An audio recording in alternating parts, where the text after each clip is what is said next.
You're listening to an Airwave Media Podcast. Over the 30 plus years I've been researching and writing these obscure true stories, I'm often asked where I find the topics. Where do I find these stories? And to be honest, I've never had a really good answer. My response is usually something like a simple, well, I like to read, or, something along those lines. Of course, the answer isn't quite that simple. Sometimes I'll get a story idea from a single sentence in a book that I'm reading. I'll read the entire book and just one little sentence will say to me, hey, check that out. And then there are other times I'm researching one story and I just happen to notice an interesting story on the same archival newspaper page that I'm looking at, and that will grab my attention. And then, of course, there are the times that I'm actually looking for something in particular. For example, Valentine's Day is right around the corner, so I might type in Valentine's Day or do a search for, love or marriage or whatever. Well, the first thing I'm going to tell you is that the story I'm about to tell you has nothing to do with Valentine's Day. I mean, it does involve love in a sense, but really it's just the opposite. This story involves the end of marriage, divorce. But in this case, I do remember exactly how I came across the story. One morning I woke up, didn't have a lot to do, so I went to newspapers.com and typed in the search term, story stranger than fiction. And there were lots and lots of matches, and most were not what I was looking for. But then I saw this one. It just kind of stood out to me, and I made a note of it, set it aside, and, maybe someday I'd come back to it. If you recall at the end of the last Retrocast, I mentioned that I'd already chosen the next story for this podcast. But as I was working on that one, something, it just felt a little off. It wasn't heading in the direction I had hoped. So I started looking through my files and began to wonder about that stranger than fiction story that I had come across.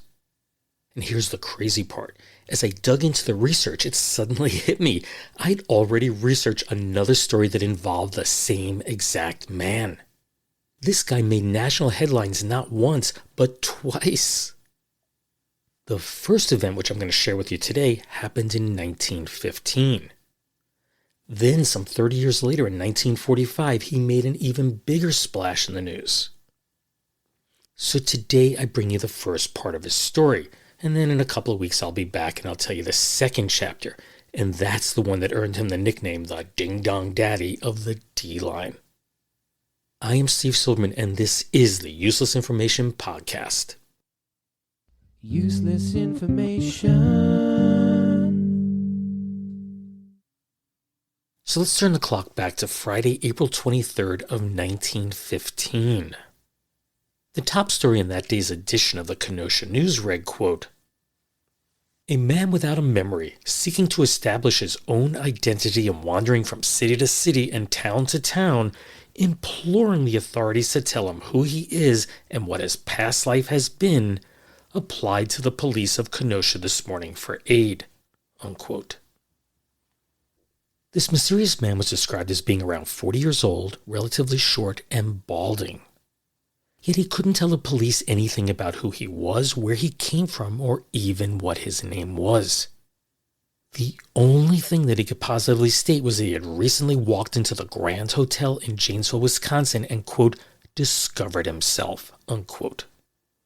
For your reference, Janesville's about 70 miles or 113 kilometers west of Kenosha. Among his belongings, authorities found a photograph of him that was labeled John F. Kennedy. Yes, that's right, John F. Kennedy. And it was definitely in his own handwriting, and they confirmed that through a comparison with a sample. Of course, he couldn't be that John F. Kennedy, and that's because the future U.S. president wouldn't be born for another 2 years.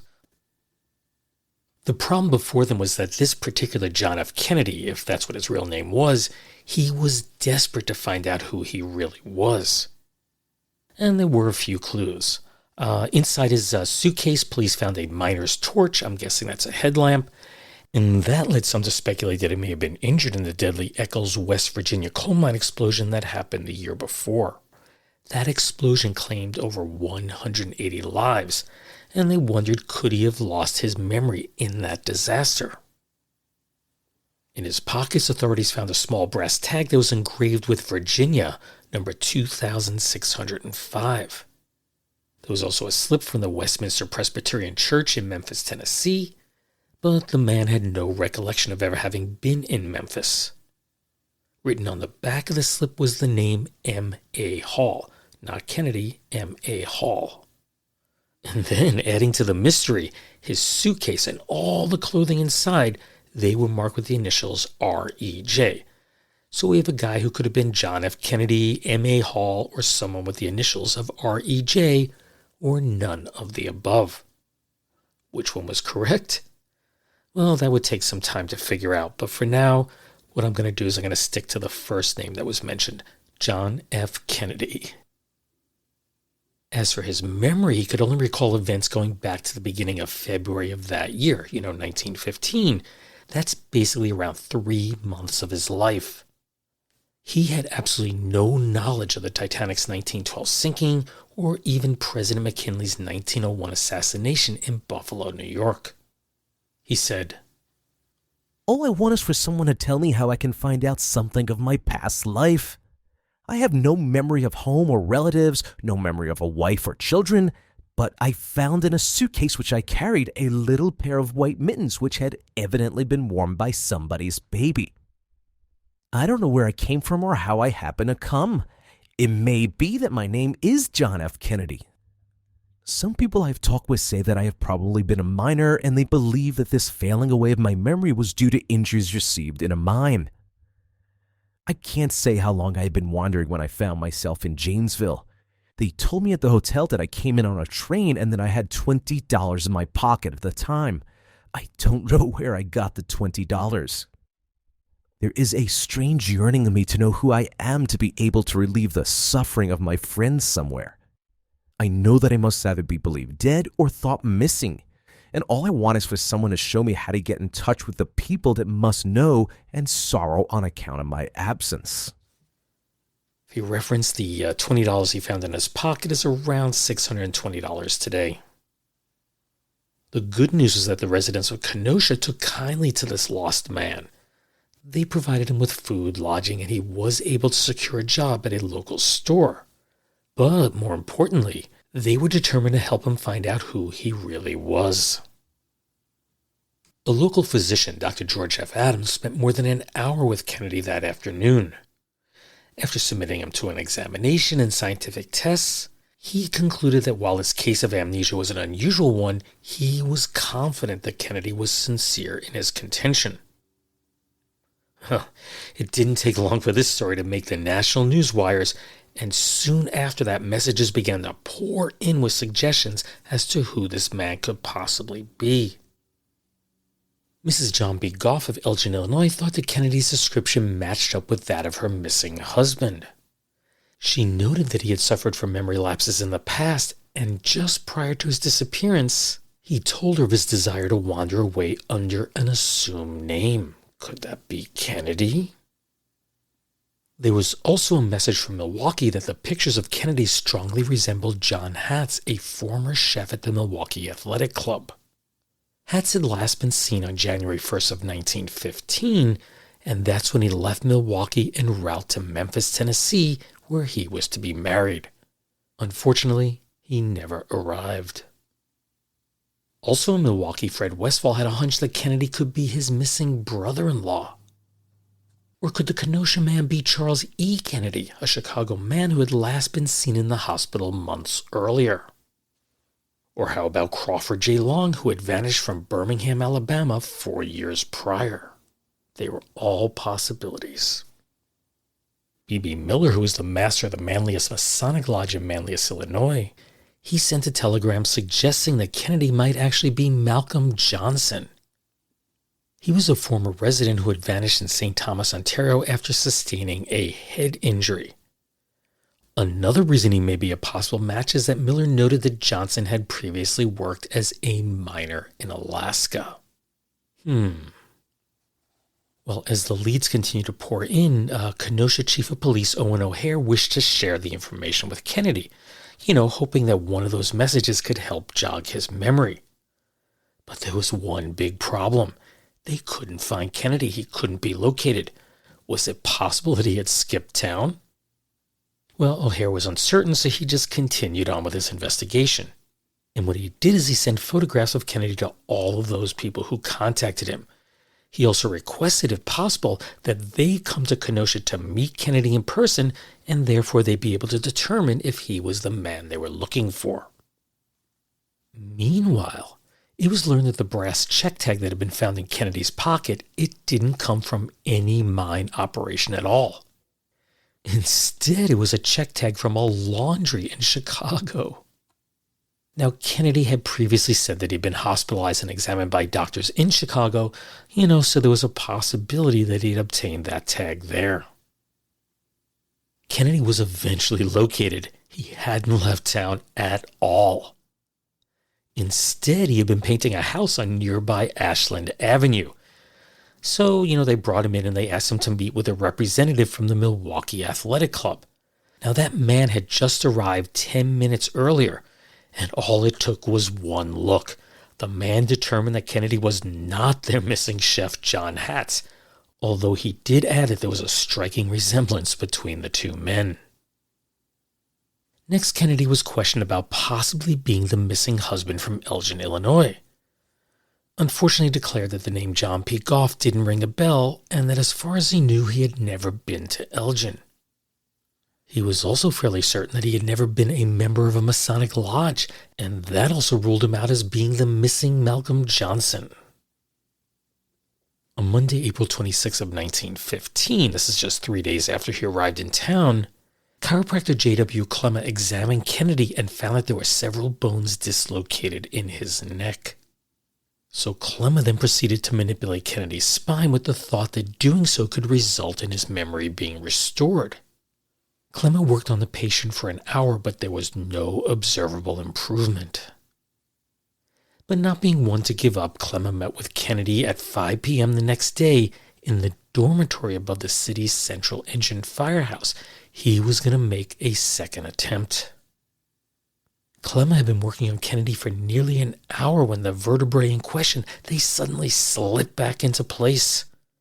Then Kennedy fell over onto a cot and entered an unconscious state. The chiropractor had killed him. No, that's not true at all. Kennedy then began to groan like he was in a lot of pain, and he was tossing and turning from side to side. So Clemma kept a careful watch over his patient and checked his pulse frequently. Then Kennedy began to enter a state of delirium, and he began to mutter sentences, that didn't always make sense. The first words that fell from his lips were, "There, I feel better now." This was followed by, "Tell Clara not to hurry away." Which of course begs the question, who was Clara? Well, soon he moved on to saying something about working on 12th Street. He then shouted, "Damn you, Peterson! I told you not to fix that roof that way. Go back to the office." Then he reverted back to talking about Clara. "Clara, we can't have a big wedding because I can't walk good, but we can still get married just the same. The license is on the dresser over in my room." Then it was, "Clara brought those this afternoon. Ain't they lovely?" Kennedy then said more about the roofing job, which those surrounding him presumed was in regard to a job that he probably had back in Milwaukee. And just at that moment, the fire alarm in the station went off. Bells started clanging, the whistles were blowing, and the firemen, they raced off to some unrecorded destination. Yet through it all, John F. Kennedy laid on the cot motionless, blurting out seemingly random sentences. About 10 minutes later, Kennedy began to come out of his stupor. Chiropractor Clemma told all those who were looking on, "Watch out for him. He is coming to now, and you can't tell what he will do." Kennedy finally opened his eyes and began to lift himself from the bed. Clemma advised against it. "No, just be quiet a little while." Kennedy then asked, "Have you got me back at the emergency hospital again? Where did Clara go? I've been waiting for her for a long time." That's when one of the men at his bedside asked, "Judd, how are you feeling?" "Why do you call me John? My name is Frank." Of course it's Frank. But we have forgotten your last name. Why, it's Frank Van Wee. The personality of John F. Kennedy was no more, and Frank Van Wee had suddenly taken his place. It was like someone flipped a switch. And here's the interesting part. The newly revealed Frank Van Wee had no recollection of the past 4 days, and he didn't recognize any of the people who had been caring for him since his arrival in the city. He then asked, What hospital is this? When informed that he was in Kenosha, Wisconsin, Frank replied, I was never in Kenosha in my life. Frank then explained what had happened to him. I was hurt this morning when I fell from the building. I told a doctor that my head was hurt, but he declared that I had 3 ribs broken. They took me to my home at 318 Pierce Street. He then questioned, What day is this? But before anyone could answer, Frank added, Why, it's May 7th. Chiropractor Clemma then asked, Yes, but what year is it? Frank replied, 1913, of course. The only problem was it was April 27th of 1915.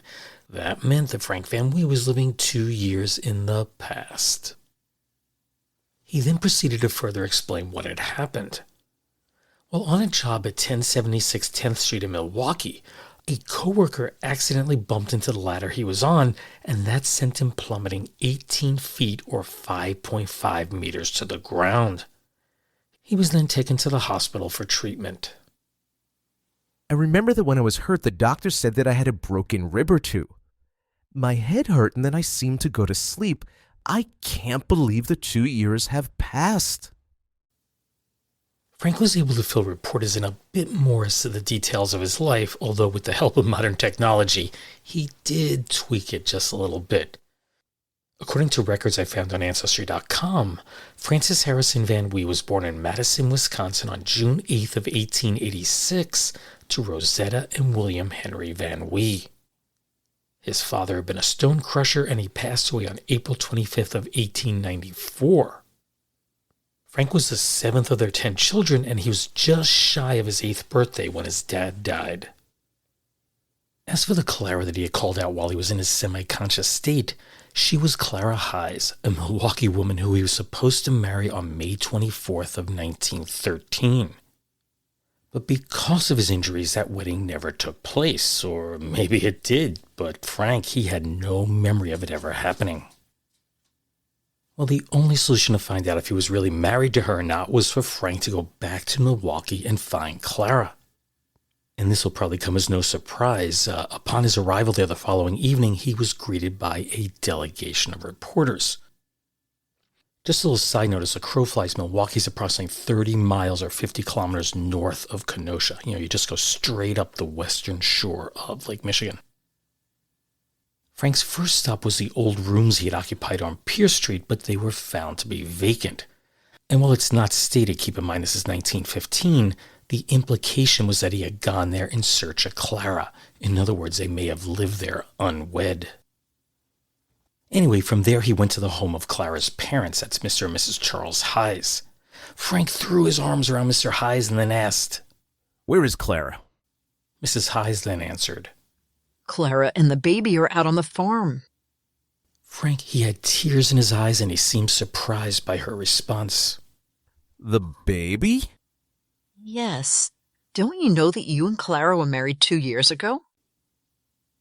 Well, that answers one question. Frank had definitely been married, and there was a baby.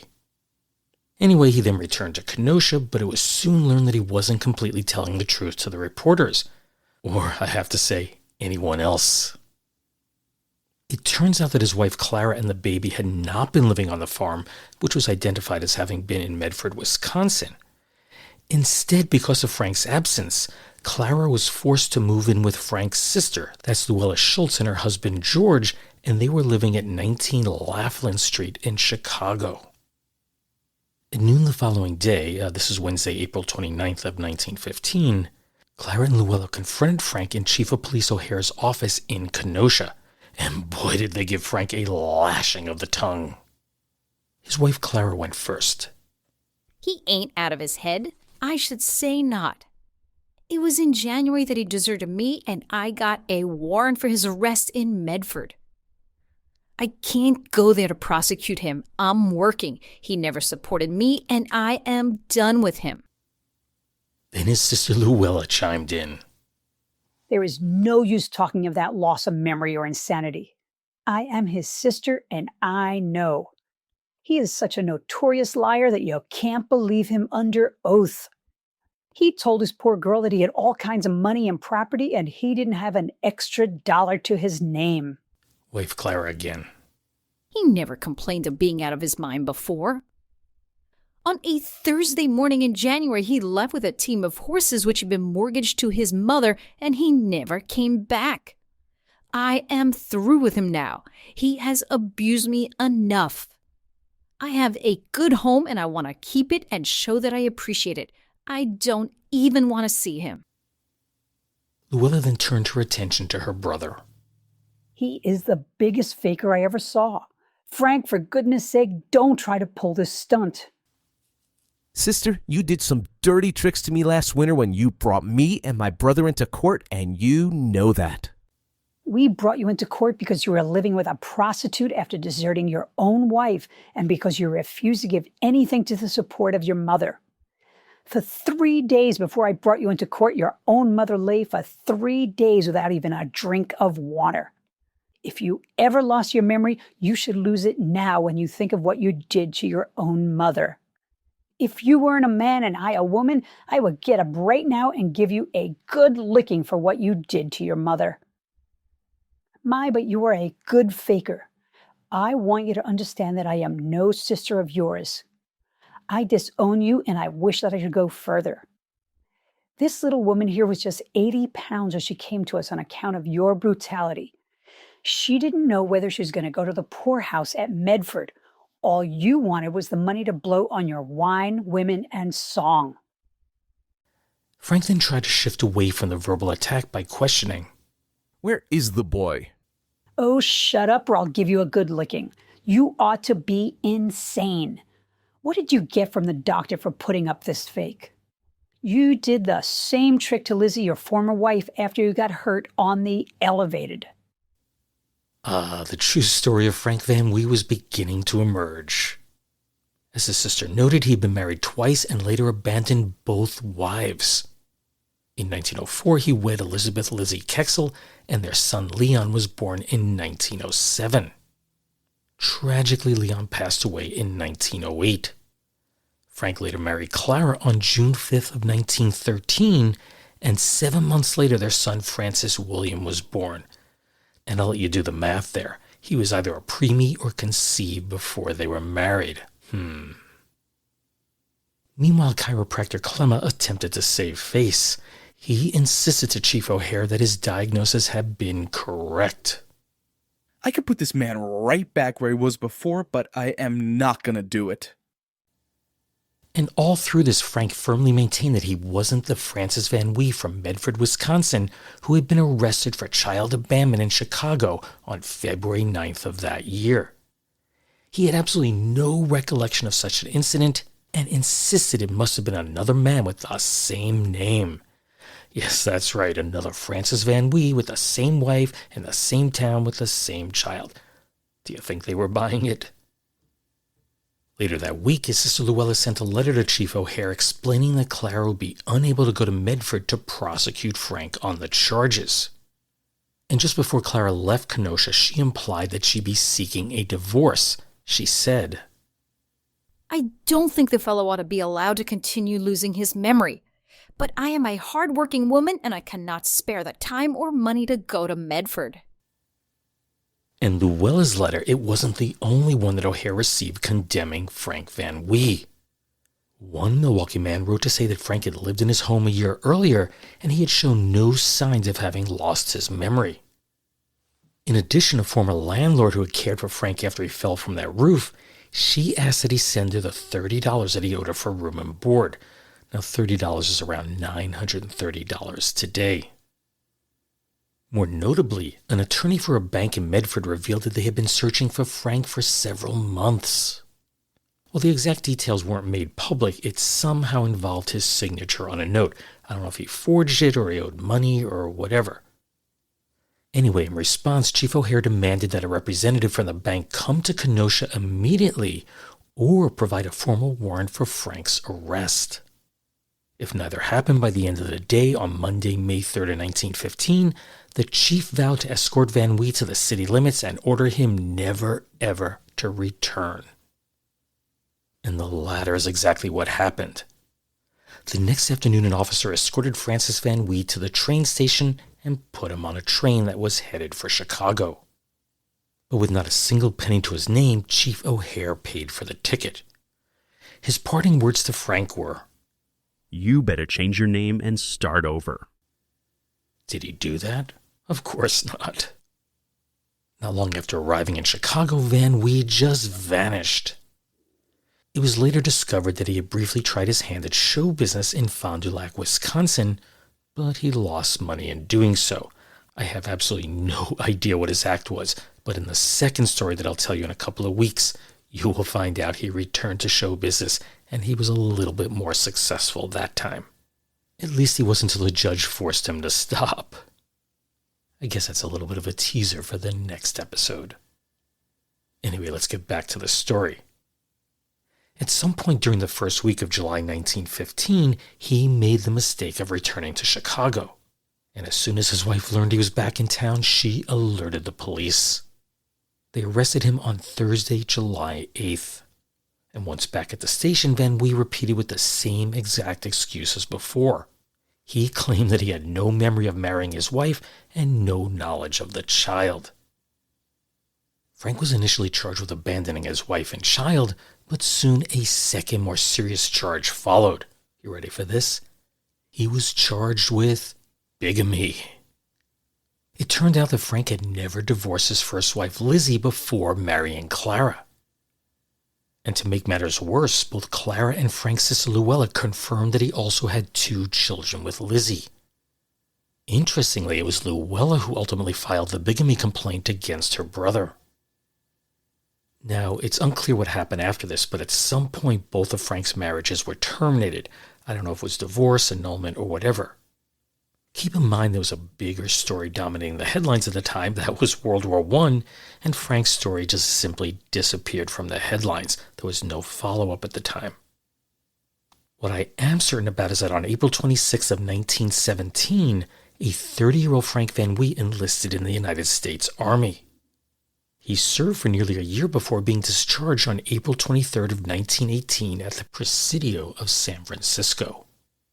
And it's there that the second part of the story will pick up, in San Francisco 30 years after he faked the loss of his memory. I am quite certain you're going to find that one to be wilder and crazier than this one was, so stay tuned for that. So you're probably wondering, why am I telling this story in 2 parts? And the answer is quite simple. It's just the sheer length of it. I haven't done a story this long in quite some time. As I began to gather up the documents and the information for the story, I realized pretty quickly that I needed several weeks to synthesize, write, and record everything. It usually takes me about a week to put an episode together, and then I do other things in my life. But this is going to take me maybe about 3 weeks, I felt. So I thought, why not tell it in 2 parts? And that approach fits perfectly with the life of Frank Van Wee. The 2 parts, the 1915 story you just heard and the 1945 section, which you'll hear shortly, they each stand on their own. In fact, in the 1945 story, which was a much bigger story at the time, there was barely a mention of what happened in 1915. And I'll also add, as much as I'd like to post that second story tomorrow, it's going to take me some time to put together. It's definitely far more involved than this first half was, even though this wasn't really the first half. This was maybe about, 15% of all the documentation I have. Okay, enough blabbing on about that. Remind you that the Useless Information Podcast is part of the Airwave Media Podcast Network, so be sure to visit airwavemedia.com, and there you'll find a curated selection of some of the best podcasts out there. Anyway, stay tuned for part 2 of the Ding Dong Daddy story, and as always, thanks for listening, and take care, everyone. Bye.